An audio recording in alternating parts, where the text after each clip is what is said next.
right, 53 men on the roster, 3 Patriots writers in the Boston Herald office here at Gillette Stadium. Welcome. I feel like we're in a draft room. We were talking about draft boards yesterday as relative to guys the Patriots might be targeting as far as waivers goes. Turns out they got a big goose egg. They didn't claim anyone today. Today's Wednesday afternoon. This is why we waited to kind of see where the dust settled, the practice squad, the 53-man roster. We had the king of cutdown day, Mark Daniels, the Providence Journal, as many scoops as we had yesterday, all tweeting out to beat the press release. We have master of his domain and MassLive, Chris Mason, hanging out, both second time in the pod. Thanks for hanging out, guys. Thanks, man. Thanks for inviting me into this room. It's really just hot stuff. Really official. It's kind of nostalgic, though, right? Yeah. The Herald room back in the day. Me and Chris both worked in this room back in the day.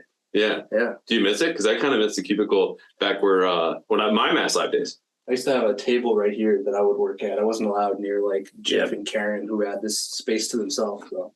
So you were in timeout perpetually? Is that what you're saying? I'm working on my big features on like Kyle Love and it was this other guy. It was a great story, but not a great story for the top. But Gotcha. yeah, good times. All right, next time, because we were just talking about we're going to have some beers in Vegas, a la Jim McBride and I did last week in Vegas, and just kind of kick back, which we will not do officially on the record here at Gillette, maybe later on. So we got 5 topics. Everyone's seeing the roster. I think the biggest takeaway, for better or for worse, is there are 10 rookies out of 53 guys on the initial roster. They will continue to tinker. Tyquan Thornton is going to go to IR. It's not official yet. Bring up a roster spot. But when I say 10 rookies, your initial reaction, Chris, is what? That they do want to get younger, but there are also a lot of spots to be won on this roster. You know, there's a lot of opportunity here, and that's kind of a testament to where the roster was at the end of the year last year. You know, I just looked it up, and there were 15 guys that got snaps in the Buffalo game, you know, weren't just like on the roster. 15 guys, they're gone now. Mm-hmm. So I think there is some serious turnover here.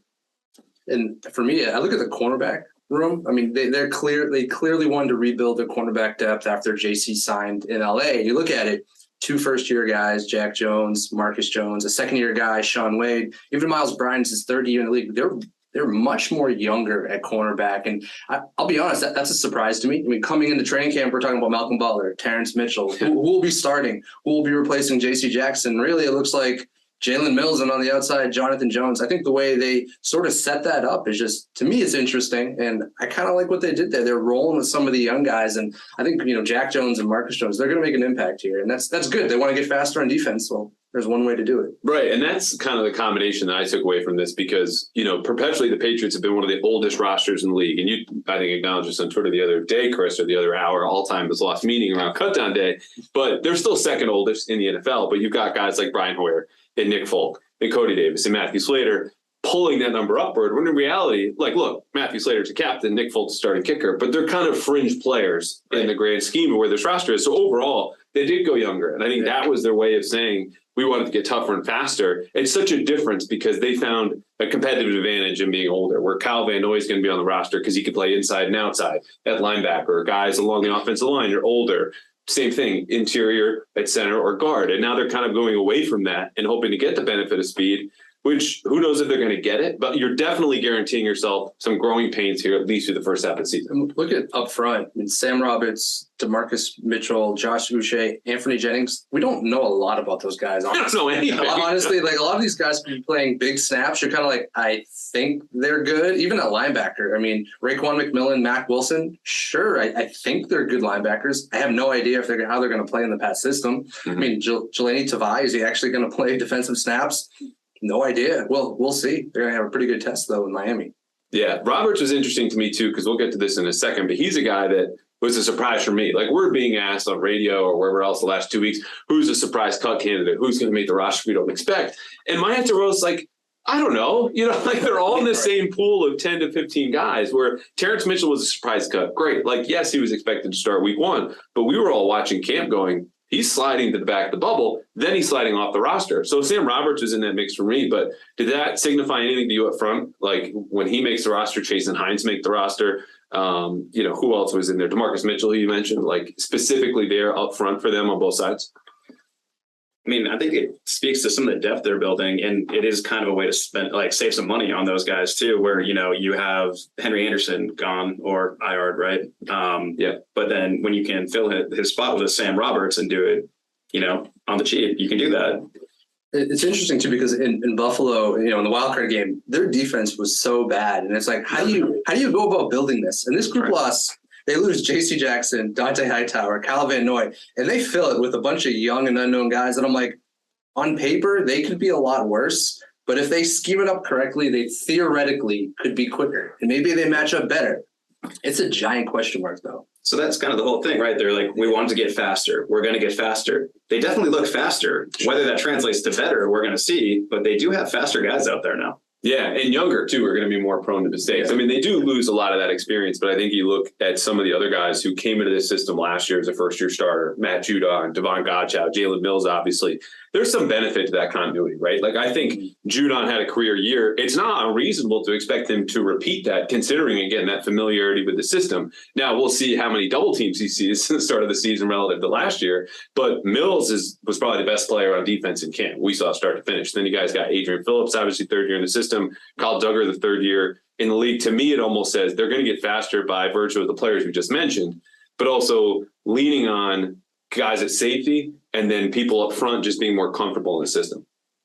I mean, their safety group, they're so stacked with 4 veterans that I really do wonder if they just play 3 safeties the entire time. It's like, all right, Or 4. or 4. We're gonna put a couple of these guys in the box, and we're gonna be able to drop back into coverage and actually play zone defense. And I thought that sort of popped up last year. That obviously the Pats were playing more zone. I didn't think they really had the correct personnel at linebacker to play zone.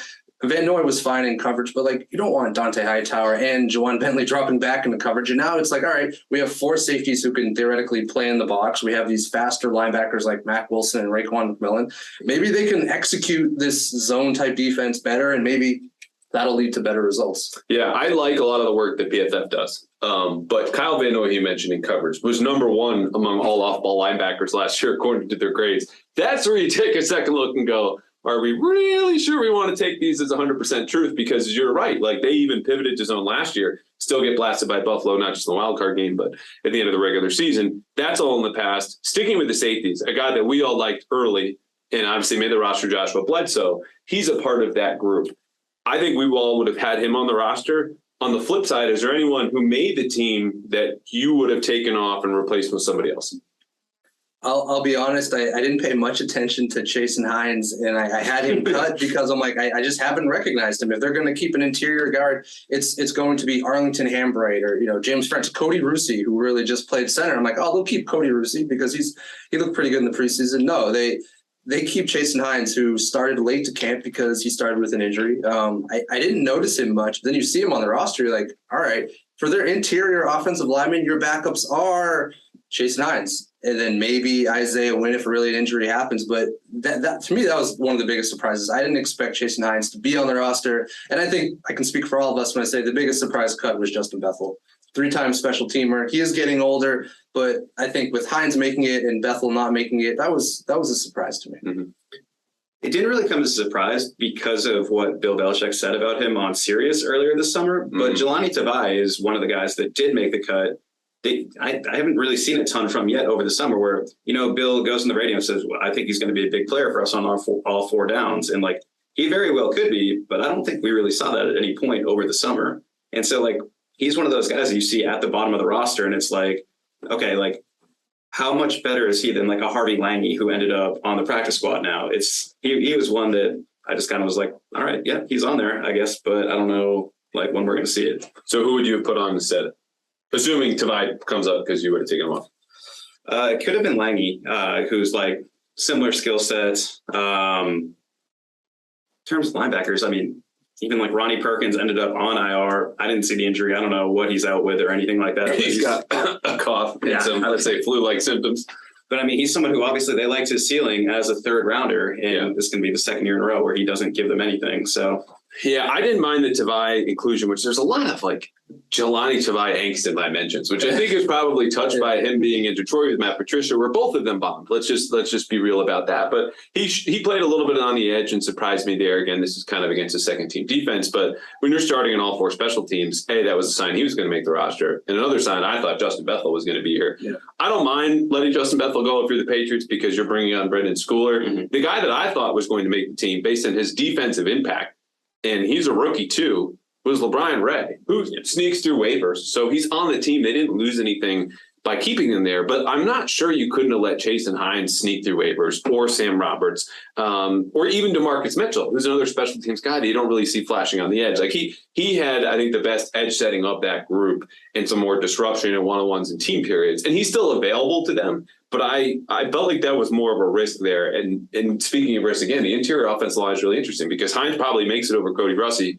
because he's more versatile, but you're counting on a lot there for an offensive line that's like known for being injured. You look at it too. They keep 3 backup offensive linemen and just 2 tight ends. I didn't expect that. Devin Asiasi, I thought he was fine in camp. I thought he was making the roster to be that 3rd tight end. Instead, they keep Matt Sokol and Jalen Weidemeyer, on the practice squad. That's interesting to me because you look at sort of the injury history of Hunter Henry and what went on with Johnny Smith last year. I thought they would have wanted a little bit better depth than they have at that position. I mean, there's a lot riding on Hunter Henry and Johnny Smith this year, and they roll in with just 2 tight ends. Yeah, I'm surprised by that, and the sort of lack of depth at offensive line, definitely. Just back to like Russi and Russi and LeBron Ray for a second. I just wonder, like, across the league, how much are coaches able to watch film on undrafted guys that are in other camps? And, unless he pops against you in a joint practice or something, like, none of them are going to be really that high on, or they weren't high on other teams' draft boards, or else they would have gone, right? Right. So maybe Bill knows that he can sneak guys like that through waivers. They're not going to get claimed, and maybe they'll have a bigger role moving forward. Whereas someone like Sam Roberts, who's a 6th rounder, maybe somebody liked him late and they like jumped up and grabbed him. Yeah, and ultimately all this hammering, at least for Chris and I, because Mark, your guy's gone, looks like Justin Bethel per Instagram, is not coming back. So the Patriots still have retained LeBron Ray and guys like Harvey Longy who are still here. As far as tight end, that's number one as we go down to positions where I think they're going to tinker with. Because again, Tyquan Thornton's still that place on IR, and Ty Montgomery might join him. Where do you see them tinkering and adding a body? And part of this is clouded by the fact that just practice squads are much larger now. Like you can pull up an offensive lineman, you do every single game day. So the depth there is 8 officially in the active roster, but really 9 when it counts. So what other positions? Is it tight end? Is it running back? What other spots do you see them kind of changing in the next 10 days? Next 10 days, probably the offensive line. Like they have to add at least another body there because they're so thin right now.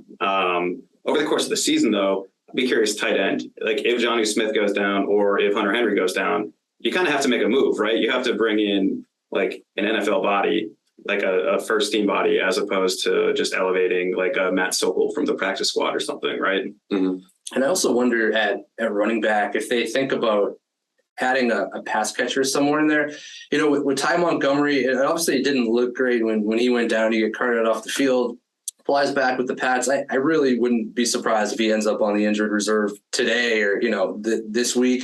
And at that point, it's like, all right, Damian Harris and Ramondre Stevenson are solid. They both caught a lot of passes in training camp. But then your backups are Pierre Strong, and on the practice squad, it's J.J. Taylor and Kevin Harris. I don't know. I thought Ty Montgomery was going to play such a big role in this team.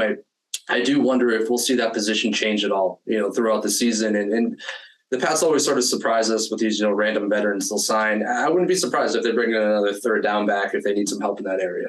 Yeah, those are the 2 positions I have down here is running back and tight end as far as what are you looking to tinker with. But again, I think they feel comfortable pulling from the practice squad because sometimes going through this podcast, I like to think, okay, if Bill sits down at that side of the table or Matt Grell and is like, what position are they going to tinker with? He's like, you understand we can't protect against injury everywhere. And I'd be like, you know what? You're right, Macro. You're right, Bill. But ultimately, you have to pick your spots. And they only rostered 3 running backs on a lot of game days last year and got away with it. And that was after James White went down. It was with Damian Harris missing some action. So I think they feel comfortable going, we'll promote J.J. Taylor. Like, clearly the rest of the league doesn't feel that strongly about J.J. Taylor because none of them claimed him. And I think he's a serviceable back, tight end, obviously, for depth reasons. And this is also an offense that we're watching in training camp. They were playing a lot more 2 tight ends in team periods than we saw last year when they're running 14% of their offensive snaps at 12 personnel, which was bottom 5 in the league for a team that was spending almost the most on tight ends at anyone across the NFL. And it's also not like they have a swing tackle who's particularly athletic that could just slide into a tight end spot. If you look at like between Justin Herron or Yannick Ajus, like I don't think either of them has any sort of pass catching ability. I don't think they're going to be able to like hop into that. Hey, maybe I'm wrong. Maybe we'll see a big guy touchdown. It'd be awesome. Love when the fat guys score. But neither of them profile as like kind of that hybrid position that you've seen some other places. And let's be honest, the offensive line looked terrible this preseason. And now you look at their depth, and you're like, I don't like where they're at all. I mean, last year they go in and really their top backup was Ted Karras to start the season, who ends up starting. The year before, they got a lot of Michael Wynn, who they obviously needed a lot. I mean, Trent Brown gets hurt. Isaiah Wynn gets hurt. What are your plans here? And how comfortable do you feel in Yadni Kajust and Justin Herron? Kajust was fine to me this preseason. I thought Herron was just really disappointing this summer. And now you add your interior thing. We're like, who is your best interior backup? Is it Jason Hines? Is it James Ferentz? That worries me. So I think that's a spot too. We could see some shuffling. And I do wonder if you gave Bill Belichick truth serum, would he admit that, they need more talent there, especially, on their second unit? It's funny you say that, because I think when we had Chris Boomer here the other day, and he walks in and you see Bill light up like you've never seen him before, at least at this podium. And he's saying, we are great. So, like, he didn't finish that thought. He was so happy. 10 minutes later, he's asked about the offensive line depth, and we asked Matt Groh. He says, we feel really fortunate. We feel really good about our offensive tackle depth. Matt Patricia, same things. We have 4 really good players. Like, okay, you have to say that. Bill goes, Truth Serum Bill goes, not bad. It was like, wow, okay, this is it. Because I think that's a sign of they understand what they're dealing with. Like, there's a reason they could bring back Trent Brown for virtually pennies when you look at other starting caliber tackles across the league for someone of his talent. Isaiah Wynn, you can't count on him right now. He was limited in practice today. So, you're right. I think they are hurt. I think Haram is a little bit nicked up. They clearly believe in Matt Patricia's ability to bring them along. But at some point, Haran's third-year guy, Kajust is a fourth-year guy. Wynn and Brown are known, established commodities, not really growing much anymore. It comes down to health, and that's an area where, okay, who's your 6th offensive lineman? The guy who was a turnstile in one-on-ones and Justin Haran for much of camp. Like, it's tough. It's kind of like you got a domino effect, too. Like, the top backup tackle might be Mike Onwenu if you slide him over there, right? Yeah. But then it's like, all right, now who are you plugging at guard here? And there's nobody that, jumps out. Is it just elevating James Ferentz from the practice squad and rolling like that? I don't know how great you feel about that. Or moving Isaiah Wynn inside to guard. That happens so you can play Yadni Kajust to tackle. It's a scary thought. If anything, David Andrews goes down, they would really be in rough shape, I think, even with, Russi, a rookie, or James Ferentz, who's, just James Ferentz. And they might believe a whole lot in Jason Hines. And 4 weeks from now, that guy has developed as a pass protector because he had a slow start to camp. He was hurt. We saw him on the NFI list, and then he comes along, and I think he shows some good ability to kind of anchor, and then move guys in the run game. But it's rough. I mean, this is a new scheme for everyone. So it's not just his individual development as a rookie, but working with guys who are also trying to figure things out on the fly. That's 4 weeks in the future. Let's go 8 weeks in the future. Trade deadline time. How different is this roster? And I bring this up because of a potential trade that we all at least had to address at some point this summer, Nelson Aguilar. And the reason thrown about for him is the depth they have at receiver and his salary cap number, and the Patriots want to open up more space. 8 weeks into the future, his base salary is going to be much more palatable for anyone looking to add a receiver. And Tyquan Thornton should be back. To me, that's a recipe where he could be off the roster. Do you see any other big changes when we're around week 7 or 8 that could come about besides Aguilar, or maybe it is Aguilar?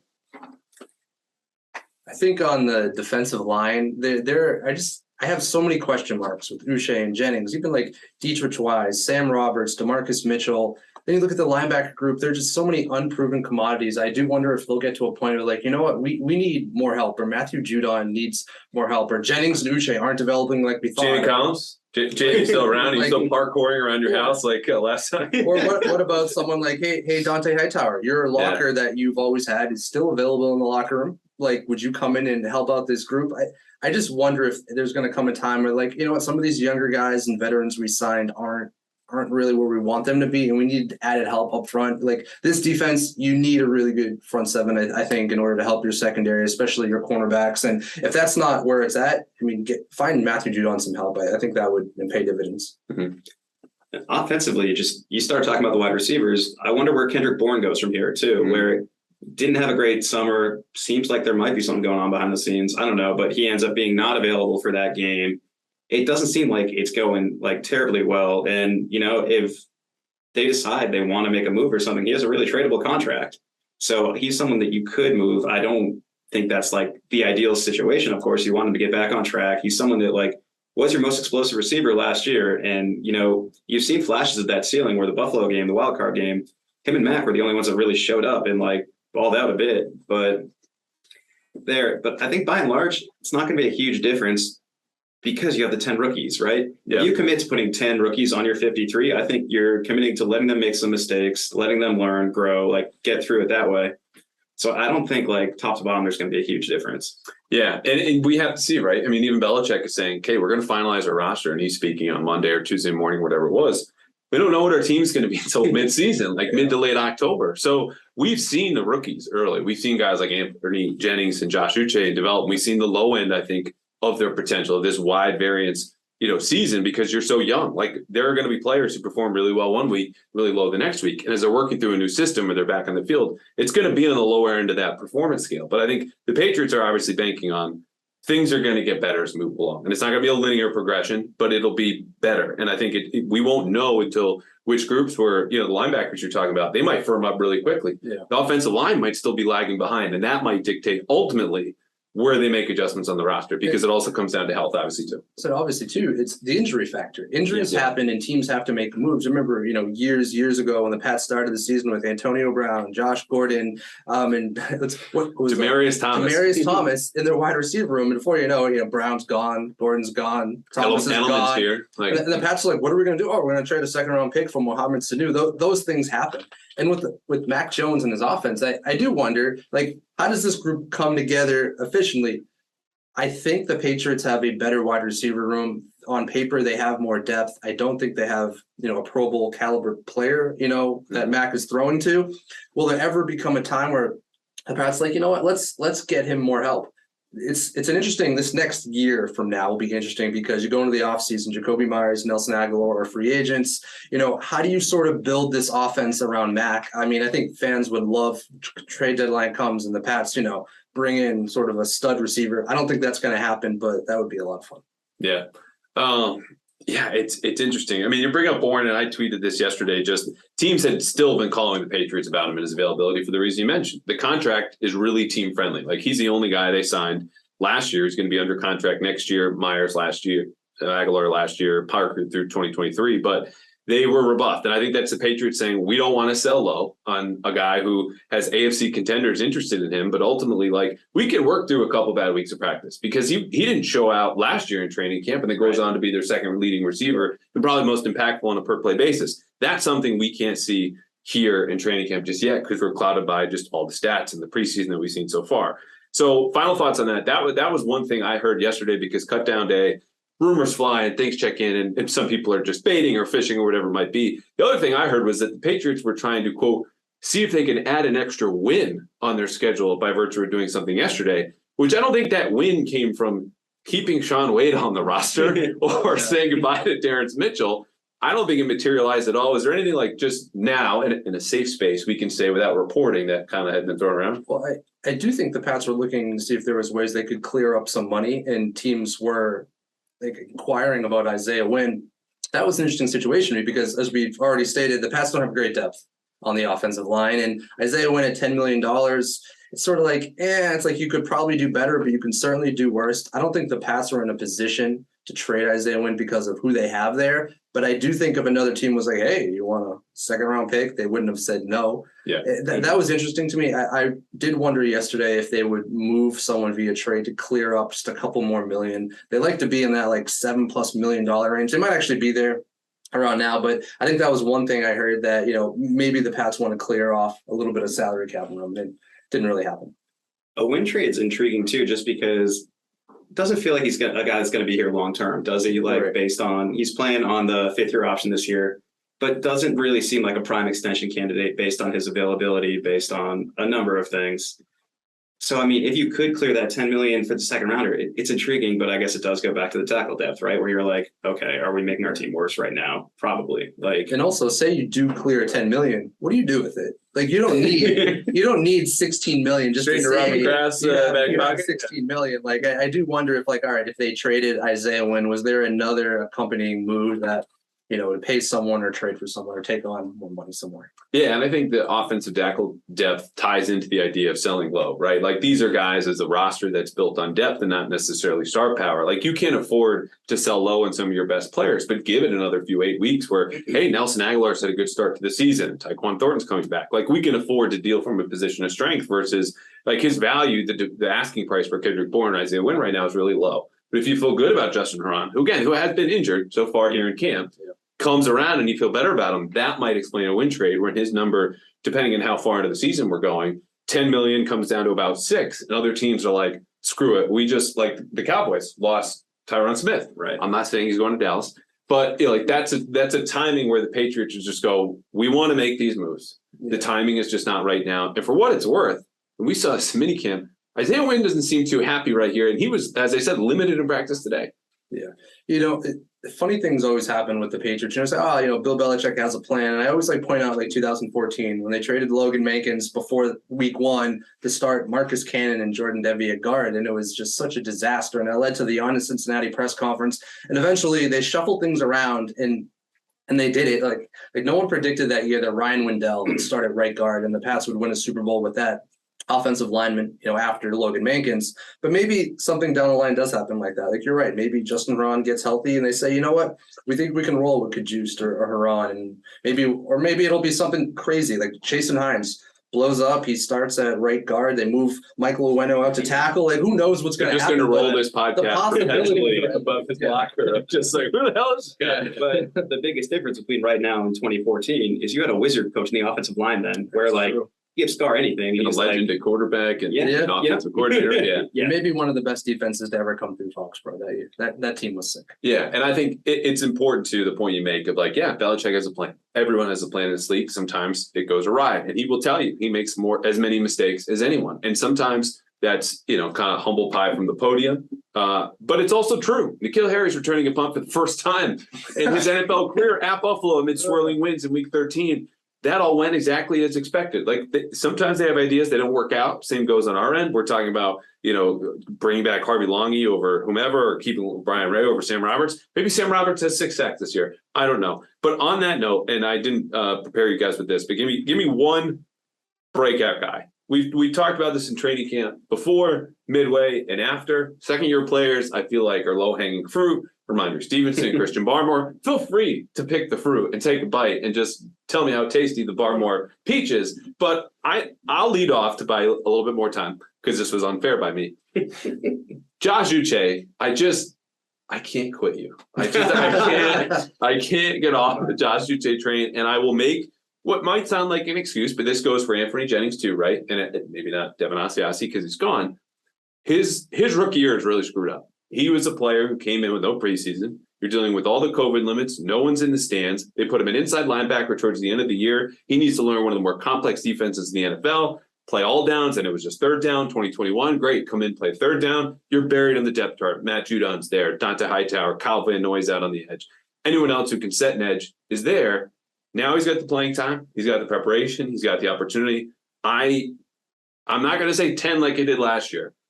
6 to 7 sacks for Josh Uche would be a big jump from 2.5, 3.5 last year. I think you can get it. I'll go 7. That's why, and this is what I brought up on the last time I was on your pod. But for me, it's always been Jalen Mills. This summer he looked like a legit starting cornerback. People think about him last year, and you sort of think about he had a rough time against. It might have been Keenan Allen in Los Angeles, and then the Dallas game. He didn't play well. Mm-hmm. The second half of the season, he was really, really good. And I was trying to look up the numbers on my phone. I don't have them right now, but opposing quarterbacks were completing somewhere around 40% or under on Jalen Mills in the final 8 games last year, which is why when I went on your pod earlier, I said, I think he might be the breakout player for the year. The Pats, I still think that he was the best cornerback in training camp. He led the team in interceptions and pass breakups in practice, whatever that means. But, I know people are worried about not having J.C. Jackson, but I think Jalen Mills is going to have a good season and he's going to be solid. I'm not saying a Pro Bowl, all-pro guy, but I don't think he's going to hurt you as your number one cornerback. I like it. I'll go Anthony Jennings. I like his versatility. I like that he can play off ball or on the edge. And he was getting a long look on the edge this summer. Kind of comes back to what you said earlier with all right, how often is Matthew Judon going to get double teamed now, right? Yeah. That frees somebody up. But Jennings is someone that was just kind of a forgotten guy until this summer. He popped. I was like, oh, I think this guy could do some stuff. So I'll go with Jennings. That would be a great story. I hope we're both right because we both look good. And then we have, I think, kind of a lively pass rush, which there's a lot of concerns in the secondary. We talked about the offensive line, linebackers. Like a good pass rush would cure a lot for them, especially going against the offensive lines they're going to see early in the season. Well, the season somehow, after all of this, and the 53-man roster cuts and the training camp and the practices, the joint practices and preseason games, it's still 10 days away. So I hope you get a good break. Thank you for coming on the podcast. You guys will come back mid-season. Feel free to come back in the office and not go in the timeout corner anytime this year. Yeah, you got a big enough TV behind me. So I'm there. Just hang out. That's it.